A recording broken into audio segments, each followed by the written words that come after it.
first song is City 127. This is probably one of my most favorite songs on the album. I think the most catchiest part about it is the whistling and the pretty piano melody.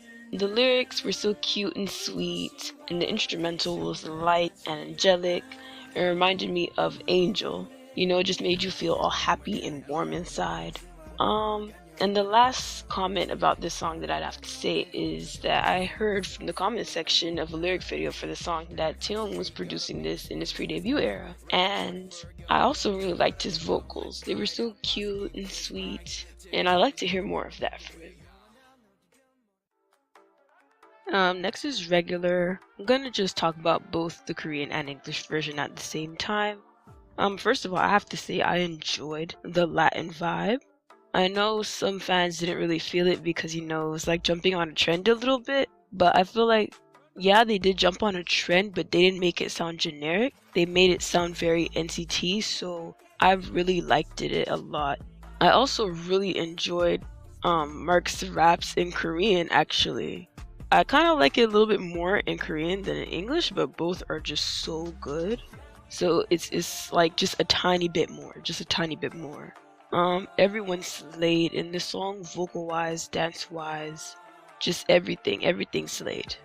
I still can't get over this video. I still fangirl watching it. It's so amazing.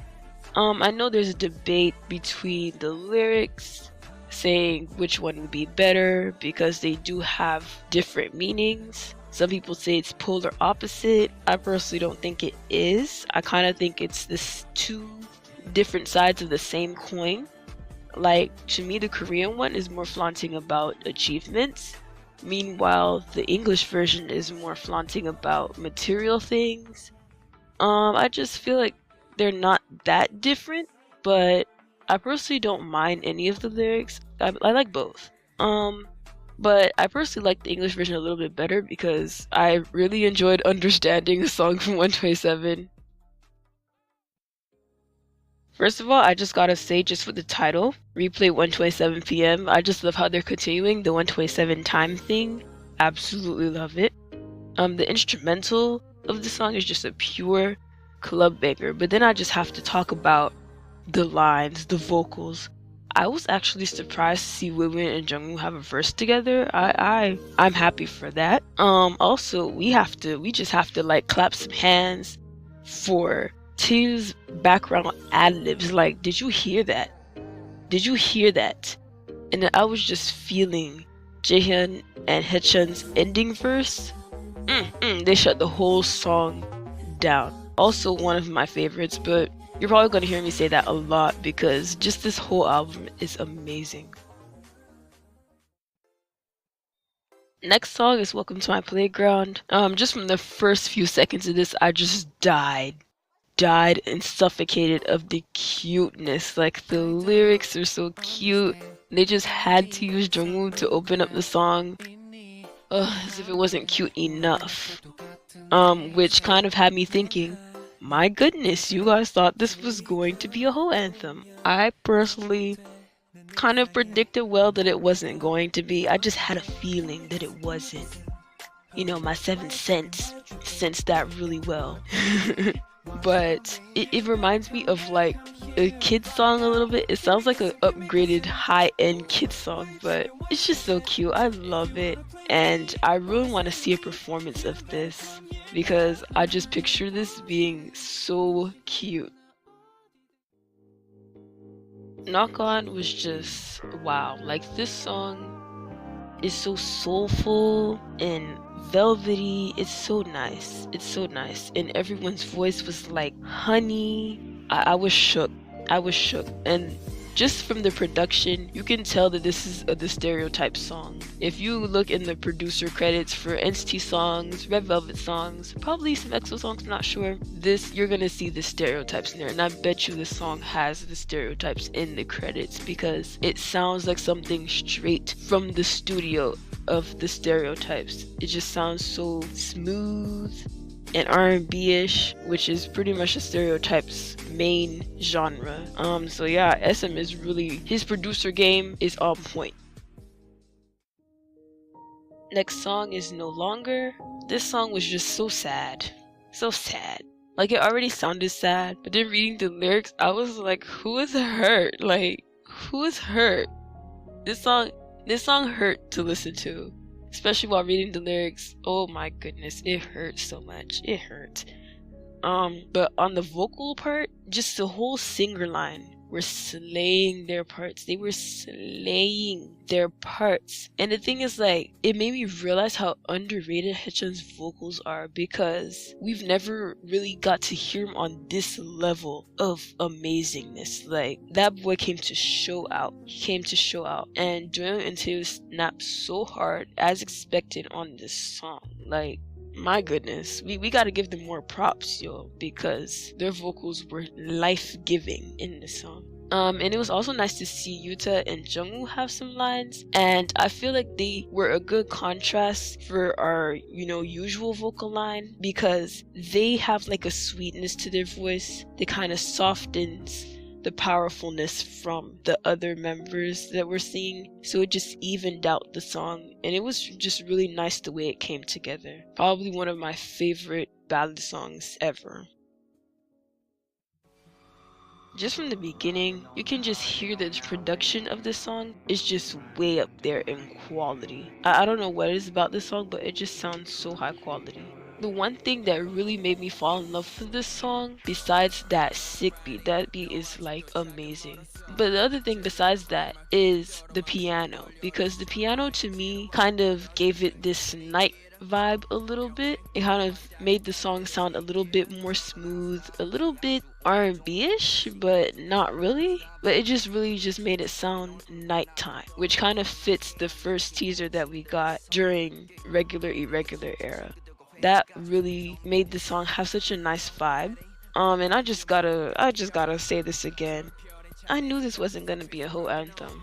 I knew it wasn't. And just seeing the lyrics made me really reminisce on how people thought it was gonna be a whole anthem, because I'm like, wow, y'all actually thought it was gonna be a whole anthem, when it actually ended up being something that could be very relatable to idols, because they're here being so transparent about their struggles as an idol, especially an SM idol. And I'm happy that it wasn't one, because this was nice to hear from them, and I'm so proud of them being more transparent, because they had guts to say these things that they said in the lyrics.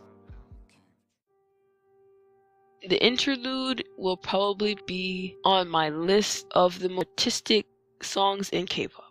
It was so nice how they just blended so many different elements together and just made them work in harmony. They had the seventh sense reversed, and then the music that was in the first yearbook. And even though they seem so polar opposite, and they kind of clashed in a good way, if you guys know what I mean. Like, it clashed in a good way. And then I love how they made the song a bit more personal by adding in the members' voiceovers, and their voiceovers were basically talking about their personal experiences. Then it also connected to the concept, so it made it seem not only personal, but it connected to the concept so well. So I just need to applaud everyone behind this song, because it was a pure work of art. My first impression of Simon Says was, wow, this production on the video, on the song, just everything about Simon Says. That production was off the chain. So good, so high quality in production. But aside from the production, I know it's kind of a weird reaction to have if you're standing NCT, because this should be expected, but I kind of found Simon Says in my first impression kind of weird. And standing NCT, you have to leave room to be a little bit weirded out by a song, because their producers tend to give them songs that are a little bit unique, a little bit outlandish. So it's something to get used to, but for some reason there was something different about Simon Says. But listening to it some more, it is my jam. Like, this song will have me dancing in public, and I won't even care. Also, the choreo for this, I would have to say that the choreo is one of those choreography routines that literally, if the song was converted into dance steps, that's exactly what the choreo for Simon Says is. For some reason, it just seemed like that to me. Like, every move that they did, it sounded like it looked like what the song sounds like, if that makes sense. That's just what it came off to me as, and I actually really like that. It just fit the song so well. The flow was really nice with the choreo and the music. And just this whole song really presented the reasons why someone should stan NCT. Like, the vocals were stunning, okay? Especially from Tae and Haechan. They shut the whole song down, okay? The vocals were absolutely amazing. The choreo, absolutely amazing.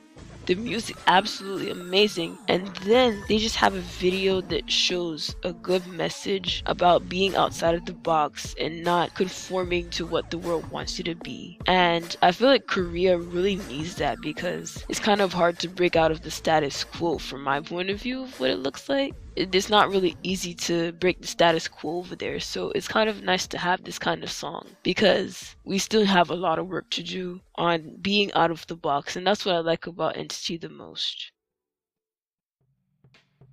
Now let's come back. I mostly just have my opinions on this song in my Chain album review. I'll link that in the description. My opinion on it didn't really change. Song-wise, just how I like it. And everything was kind of similar, line distribution, lyrics. So I don't really have much to say about it. But one thing I have to say is that I was just shocked when the regular irregular highlight medley came out. And I was just shocked to see how many citizens didn't know that this song already existed. Like, we need to work on listening to all of the songs, yo. Like, I was kind of shocked at how many people didn't know. I mean, I was sitting up here thinking that citizens listened to Chain the same way they listened to the Korean releases, but anyway, I enjoyed this version. To me, it's just as good as the Japanese version, so it was a nice addition to this album. First of all, just from the beginning, Fly Away With Me sounds so beautiful. Like, just listening to it, you feel like you're on air. Like, you feel like you're just, if you were walking, you'd be literally levitating off the ground. This song just makes you feel so good inside. But then, like, also, the vocals were killing up in this, okay? Especially Tae and Doyoung. They came for the kill right from the start. They did not give citizens a warning nor a break. Okay, they came to slay, okay? They were not holding back at all. And then Haechan, when Haechan's parts came in, ooh, I just felt like Haechan brought the soul to this song. And honestly, Beyonce is proud. Beyonce is proud. Also, I have to say about Johnny and Yuta, just hearing them in this song and hearing them in Knock On and No Longer, just these slower R&B or ballad songs, I'm realizing that I need to hear their vocals more. Like, they're nice and soothing, and they kind of contrast with the other members who have more powerful vocals. Theirs are more sweet and soft and velvety and just honey-like, and I feel like it's a good balance. So I would love to hear them balancing out the songs a bit more, because Johnny, Yuta are such a good addition to vocal line, and this song proves it. The song is just amazing, amazing overall. And honestly, I just have to say, we already know this song makes you feel some type of way, okay? It makes you feel some type of way, all kinds of ways. Like, the vocals in here were just so, like, sensual, and you guys already know. You guys already know. Next song is Chain. With Chain, in Korean, I didn't really feel it that much. This is the first song that when I hear a different language version, I don't really like it. Because there was just something that wasn't right about it to me. It sounded a bit more powerful in Japanese. It sounded more high quality in the original version. And I was also noticing things that I didn't notice in the Japanese version. Like, for instance, was it like a burp? It was a burp. And I didn't even notice it in the Japanese version, but I noticed it in the Korean version because it was so loud in the Korean version.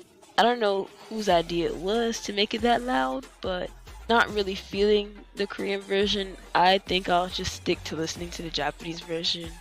I don't know, what do you guys think? Let me know in the comments, because personally for me, I'm just not feeling it. We're on the last song, Run Back to You. I'm just so glad that they took the iconic bass bot music and added it into this album. I think it's a song that NCT have been waiting for a long time to hear as an official release. And I also was just curious, so I went to go and look at the comments under bass bot. And of course, everyone was saying, you know, who's here after listening to Run Back to You. But then I also seen some kind of more sad comments from citizens talking about how they wish that Hansel and Ten were also in this version of the song.